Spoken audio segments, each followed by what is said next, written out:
नमस्कार, जय श्री राधे, हर हर महादेव, शिव शंभो। आप सभी गुरुजनों को, गुरुवृंदों को मेरा चरण स्पर्श, मेरे चरण वंदना। जो भी मुझसे ज्ञान में श्रेष्ठ हैं, जिन किसी के माध्यम से, ज्ञात अज्ञात माध्यम से भी मैंने ज्ञान अर्जन किया है, उन सभी गुरुओं को सत सत नमन है। आज इस वीडियो में हम चर्चा करने वाले हैं गुरु बृहस्पति के मार्गी चाल की। 2025 में यूं तो बहुत बड़े बड़े ग्रहीय परिवर्तन हो रहे हैं और बहुत विपरीत परिवर्तन हो रहे हैं। सामान्य चाल से धीमी चाल चलते हुए जहां मंगल शुक्र एक लंबा समय एक ही राशि में बिता रहे हैं और वक्री चाल भी ले रहे हैं, वक्री से मार्गी ले रहे हैं, ऐसे में गुरु बृहस्पति का वृषभ राशि में मार्गी होना बहुत बड़े बड़े परिवर्तन करा रहे हैं। गुरु बृहस्पति 4 फरवरी से वृषभ राशि में विराजमान होते ही अगले लगभग 120 दिनों के लिए मार्गी चाल में वृषभ राशि में विराजमान रहने वाले। वृषभ राशि में विराजमान रहते हुए अगर देखा जाए तो गुरु जिस राशि में विराजमान रहते हैं उससे उनको 3 दृष्टि, सामान्य रूप से ग्रहों को एक 7वीं दृष्टि मिलती है, लेकिन गुरु बृहस्पति को 2 दृष्टियां अतिरिक्त, मंगल और शनि को भी 2 दृष्टियां अतिरिक्त मिली हुई। गुरु बृहस्पति जहां बैठते हैं वहां से पंचम भाव पर वह पहली शुभ दृष्टि देते हैं, सप्तम भाव पर दृष्टि देते हैं और नवम भाव पर दृष्टि देते हैं। यानी कि वृषभ में बैठ करके वह कन्या पर दृष्टि दे रहे हैं, वह वृश्चिक पर दृष्टि दे रहे हैं और वह मकर राशि पर अपनी दृष्टि दे रहे हैं। कहते हैं कि गुरु जहां बैठते हैं उससे ज्यादा जहां वो जिन घरों को देखते हैं, इसका एक सामान्य उदाहरण ले लीजिए कि गुरु अपने आश्रम, अपने स्थान पर बैठ करके भी वह अपने शिष्यों, शुभचिंतकों पर दृष्टि रखता है और जहां वह दृष्टि रखेगा वहां शुभता मिलेगी ही मिलेगी। इन्हीं सब शोध पर गुरु की स्थिति, गुरु की दृष्टि, इन सभी का सामूहिक गणना करके वृषभ राशि में बैठ करके कन्या, वृश्चिक और मकर पर दृष्टि देते हुए जो फलित दिखा रहे हैं, अब इन घरों पर बैठ करके किसी का यह पंचम भाव प्रभावित करेंगे, किसी का षष्टम, किसी का चतुर्थ, किसी का अष्टम, किसी का नवम, किसी का दशम, किसी का एकादश। इन्हीं गणनाओं पर आधारित होगा हमारा यह वीडियो। 12 की 12 राशियों की बात करेंगे, किस प्रकार से घटित होने वाला उनके जीवन में यह मार्गी चाल जो है, और क्या है एक खास उपाय गुरु की पीड़ा से बचने के लिए। इन सभी चीजों पर चर्चा। लेकिन पहले बात कर लेते हैं गुरु मार्गी का क्या शुभकारी परिणाम हमें मिलने वाला। देखिए, गुरु बृहस्पति के गोचर से पहले शुक्र गुरु की राशि में प्रवेश कर चुके हैं। जब 4 फरवरी को गुरु बृहस्पति मार्गी हो रहे होंगे, उससे पहले ही मीन राशि में शुक्र राहु के साथ युति ले लेंगे और गुरु वृषभ राशि में बैठ करके पंचम, सप्तम और नवम दृष्टि जो है परस्पर कन्या, वृश्चिक और मकर को दे रहे होंगे। ऐसी अवस्था में बहुत बड़े बड़े परिवर्तन आएंगे। नवम दृष्टि जिस पर पड़ती है उसके लिए मान, प्रतिष्ठा, पद इत्यादि की प्राप्ति, पदोन्नति इत्यादि मिलती है। गुरु बृहस्पति जितना जिस घर में बैठते हैं वहां से ज्यादा दृष्टियों से वह उस राशि को शुभता देते हैं। यानी कि अब वृषभ राशि में जब बैठेंगे तो पंचम भाव पर अगर दृष्टि देंगे तो जाहिर बात है पंचम भाव को वह पुनीत करेंगे। नवम दृष्टि नवम भाव पर देंगे तो नवम भाव भाग्य बल मिलेगा। ऐसे ही सप्तम पर दृष्टि देंगे तो पार्टनरशिप, वैवाहिक जीवन का भाव मिलेगा। एक सूक्ष्म तरीका हमने बताया और अब इसी पर हम आरंभ करेंगे मेष से लेके मीन राशि तक वालों के लिए कैसा प्रभावी रहने वाला। देखिए, मीन राशि, मेष राशि की सबसे पहले बात करेंगे। मेष राशि के जातकों के लिए द्वितीय भाव में विराजमान होकर के षष्ठम भाव पर दृष्टि देंगे। षष्ठम भाव से दृष्टि दे करके इनके लिए विशेष रूप से अष्टम भाव पर दृष्टि देंगे और दशम भाव पर दृष्टि देंगे। तो ऐसी अवस्था में मेष राशि के जातकों के लिए इनके शत्रु भाव में कमी, शत्रु पराजित होंगे, कानूनी विषय इत्यादि में लाभ मिलेगा, स्वास्थ्य से पीड़ा से भी लाभ मेष राशि वालों के लिए मिल जाएगा। अब बात वृषभ राशि की। वृषभ राशि वालों के लिए खुद के घर में बैठ करके और विशेष रूप से पंचम और सप्तम और नवम भाव को यह प्रभावित कर रहे हैं, तो भाग्य को बल मिलेगा, मान सम्मान पद प्रतिष्ठा की प्राप्ति होगी, यानी कि पदोन्नति इत्यादि की प्राप्ति हो जाएगी आपको, और साथ ही किसी प्रतिष्ठित व्यक्ति के प्रभाव में आपको लाभ लेने का अवसर भी मिलेगा। वृषभ राशि वालों के लिए पत्नी भाव से या वैवाहिक जीवन भाव से, पति भाव से सुख में वृद्धि होगी, संबंधों में मधुरता आएगी।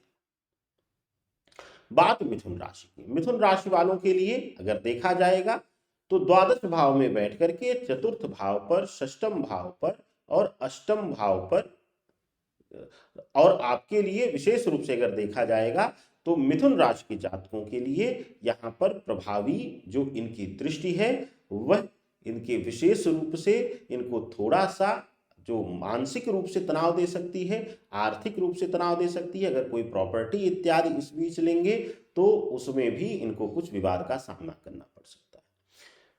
मिथुन राशि के जातकों के लिए यहाँ पर चारित्रिक भटकाव मिलने की भी संभावनाएं रहेंगी। बात कर्क राशि वालों के लिए। कर्क राशि वालों के लिए अगर यहाँ पे देखेंगे तो एकादश भाव में बैठे हुए रहेंगे, यानी कि धन भाव में बैठे हुए रहेंगे और इनके तृतीय भाव पर दृष्टि दे रहे हैं। तृतीय भाव पर दृष्टि देने से विशेष रूप से अगर आप देखेंगे तो यहाँ पर एक बहुत बड़ा परिवर्तन आएगा कि इनको प्रेम संबंधों में सफलता मिलेगी, इनका आत्मविश्वास, आत्मबल बढ़ेगा, इनके लिए शुभकारी गुरु बृहस्पति का मार्गी जो परिवर्तन है वह रहने वाला है। कर्क राशि के जातकों के लिए यहाँ पर एक और विशेष चीज होगी, संतान पक्ष से कुछ बड़ी उपलब्धि मिलने से इनको इनके जीवन में मान सम्मान पद प्रतिष्ठा की प्राप्ति हो सकती है। वैवाहिक संबंधों में भी मधुरता आती हुई दिखाई दे रही है। बात सिंह राशि। सिंह राशि वालों के लिए अगर विशेष रूप से आप देखेंगे तो इनके लिए जो दृष्टि पड़ रही है, अगर पंचम दृष्टि की बात करेंगे तो इनके द्वितीय भाव पर पड़ रही है, और सप्तम दृष्टि की अगर बात करेंगे आप तो इनके लिए जो है वह चतुर्थ भाव पर पड़ रही है, और नवम दृष्टि अगर आप बात करेंगे तो इनके लिए विशेष रूप से षष्ठम भाव पर पड़ रही है। ऐसी अवस्था में सिंह राशि के जातकों के लिए शत्रु भाव में पराजय करके, यानी कि जिस भी क्षेत्र में अगर आप देखेंगे तो आपके लिए शत्रु भाव पराजित होंगे, विजयश्री आपके चरणों में होंगी, प्रभाव वृद्धि होगी, और साथ ही साथ मान सम्मान पद प्रतिष्ठा में भी वृद्धि कराते हुए दिखाई दे रहे हैं। इस बीच एक बहुत बड़ा परिवर्तन होगा, घरेलू कलह इत्यादि शांत होगी, गृह कलेश में शांति मिलेगी, और अपने परिवार में अपने लोगों का साथ आपको सहयोग मिलेगा। बात कन्या राशि की। कन्या राशि वालों के लिए अगर आप देखेंगे तो विशेष रूप से गुरु का मार्गी अवस्था जो है लगभग 120 दिनों का, वह अत्यंत शुभकारी रहने वाला है। आपके स्वास्थ्य से, पीड़ा से जो है कमी आएगी, कोई पुरानी बीमारी इत्यादि से आपको मुक्ति मिलेगी, और साथ ही साथ दवाओं के खर्च पर व्यर्थ व्यय कम होगा। अगर आप कन्या राशि वालों के लिए देखेंगे तो यहाँ से इनका तृतीय भाव विशेष रूप से प्रभावित हो रहा है और पंचम भाव भी प्रभावित हो रहा है। तो तृतीय और पंचम भाव जो है प्रभावित होने से, दृष्टिगत लाभ मिलने से आपके लिए संतान की शुभता मिलना, यानी कि अगर बहुत दिनों से संतान को लेकर प्रयास कर रहे थे, यानी कि प्रेगनेंसी इत्यादि से जुड़ी हुई खुशखबरी मिलना, या संतान के द्वारा कुछ शुभता आपको प्राप्त होना, मान सम्मान में वृद्धि होना, इस तरीके का प्रभाव दिखेगा। हाँ, शोध इत्यादि के कार्यों में होंगे तो वहां भी लाभ मिलेगा। बात अब आपके लिए विशेष रूप से तुला राशि। तुला राशि वालों के लिए अगर आप देखेंगे तो व्यर्थ व्यय का बढ़ना, आर्थिक खर्चों में अधिकता कराना और साथ ही साथ मानसिक भटकाव देना, जिसकी वजह से हो सकता है चारित्रिक दुर्गुण भी कुछ आपके अंदर आए। और अगर चारित्रिक दुर्गुण आ रहा है तो उस पर समय रहते आपको नियंत्रण करना पड़ेगा, नहीं तो आपकी मुसीबतें बढ़ जाएंगी। गुरु बृहस्पति के विशेष रूप से मार्गी चाल में आप व्यापार में वृद्धि इत्यादि करने का प्रयास कर सकते हैं। कर्ज भाव से आपको कुछ मुक्ति दिलाते हुए गुरु बृहस्पति नजर आ रहे हैं। बात वृश्चिक राशि की। वृश्चिक राशि वालों के लिए विशेष रूप से कर्ज के भाव में कमी आना, ऋण भाव में कमी आना, अटका हुआ धन वापस मिलना, कोई पुराना कार्य जो अटक गया था जिसकी वजह से बड़ा आपको आर्थिक समस्या का सामना करना, उस कार्य की सफलता होना, और साथ ही साथ कुछ पुराने संबंधों का फिर से जागृत होकर के आपके साथ आना, आपको सहयोग देना, या आपके लिए ताकत का काम करेगा। गुरुमार्गी अवस्था में आपके अपने, आपके गुरुजन, आपके मित्रवत, आपके जो बंधुजन हैं वह आपकी ताकत बनने का काम करेंगे। बात अब धनुराशि। धनुराशि के जातकों के लिए यह गोचर व्यक्तिगत जीवन में तनाव लेकर आ रहा है, वैवाहिक जीवन में तनाव लेकर आ रहा है, और साथ ही साथ कुछ आर्थिक तंगी इत्यादि का भी सामना करा देगा। अगर आप नौकरी में हैं, सरकारी नौकरी में हैं, तो वरिष्ठ का आपके विरोध में आना, आपके लिए आपके अगेंस्ट जो है कार्यस्थल पर साजिश इत्यादि होना, आपके मान प्रतिष्ठा पर चोट आना, यह सब संकेत मिल रहे हैं। बात अब मकर राशि की। मकर राशि वालों पर नवम दृष्टि है गुरु की, यानी कि आपके ऊपर ही है। तो ऐसी अवस्था में उच्च पद की प्राप्ति कराना, राजनीति और सामाजिक क्षेत्रों में आपको पदभार दिलाना, और साथ ही साथ अगर आप धर्म कर्म के क्षेत्र में हैं तो वहां भी आपको नई नई उपलब्धियां गुरु बृहस्पति की मार्गी चाल दिलाएगी, प्रतिष्ठा में वृद्धि करेगी, कर्ज का भाव कम होगा, मित्रों का और अपने सहयोगियों का आपको पूर्ण सहयोग मिलेगा। बात अब कुंभ राशि की। कुंभ राशि के जातकों के लिए गुरु बृहस्पति की मार्गी चाल जो है वह विशेष रूप से इनके द्वादश भाव पर दृष्टि पड़ने से, नवम दृष्टि पड़ने से यहां पे आप देखेंगे कि कर्ज के भाव में कमी आएगी, ऋण के भाव में कमी आएगी, साथ ही साथ आर्थिक भाव जो अब तक जो आप पैसा कमा रहे थे उसका भाव नहीं दिख रहा था या उसकी स्थिरता नहीं थी, तो आर्थिक रूप से आपको स्थिरता मिलेगी और आप आर्थिक रूप से बलवान अपने आप को पाएंगे। गुरु मार्गी अवस्था में कुंभ राशि वालों के लिए वैवाहिक जीवन में कुछ तनाव देते हुए दिखाई दे रहे हैं। बात मीन राशि की, अंतिम राशि। मीन राशि गुरु की प्रिय राशि।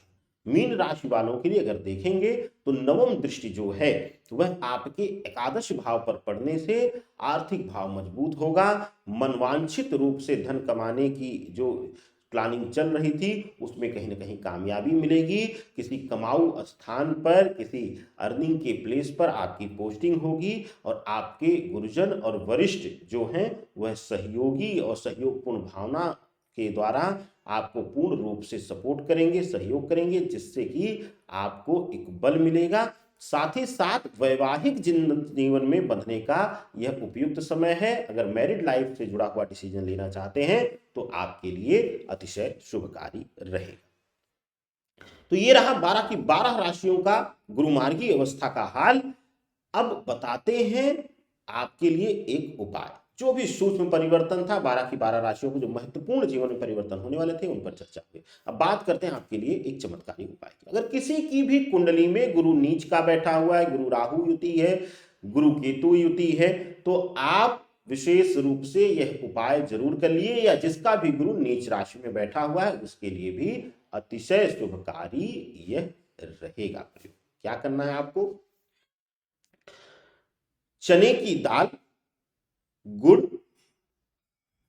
विशेष रूप से मिक्स करके जो है गुरुवार के दिन स्नान ध्यान कर करके, अगर गौ माता उपलब्ध हैं तो उनको आप भोजन कराइए, मतलब उनको यही चने की दाल और गुड़ खिलाइए और उनके नीचे की मिट्टी लेकर के मस्तक पर तिलक कर लीजिए। नहीं तो अगर गौ माता उपलब्ध नहीं है तो कहीं कोई पवित्र नदी है तो वहां जाइए, हल्का सा गुड़ और चना एक लाल पोटली में बांधिए और बांध करके आप जल में बहते हुए डुबाइए और जल के अंदर ही पोटली खोल दीजिए। यह छोटा सा प्रयोग आपके जीवन में गुरु की पीड़ा से आपको मुक्ति देगा, आपको शुभता प्रदान करेगा और आपका जीवन मंगलमय।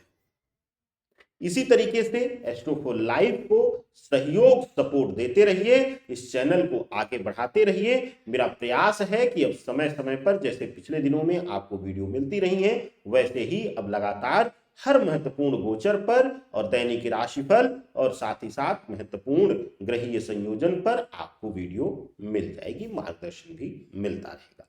अगर आप हमसे कुंडली दिखाना चाहते हैं, कहीं गृह शांति इत्यादि कराना चाहते हैं, घर में कोई पूजन कराना चाहते हैं, मैं स्वयं कर्मकांडित लेकिन सुयोग्य ब्राह्मणों के द्वारा मैं अपनी निगरानी में अपने पूर्ण मार्गदर्शन में कार्य कराऊंगा। आप लोग दिए गए नंबर पर कुंडली से संबंधित, वास्तु विजिट से संबंधित कोई भी जानकारी चाहिए हो तो आप व्हाट्सएप कर सकते हैं या कॉल कर सकते हैं। सादर वंदन। हर हर महादेव। शिव शंभू।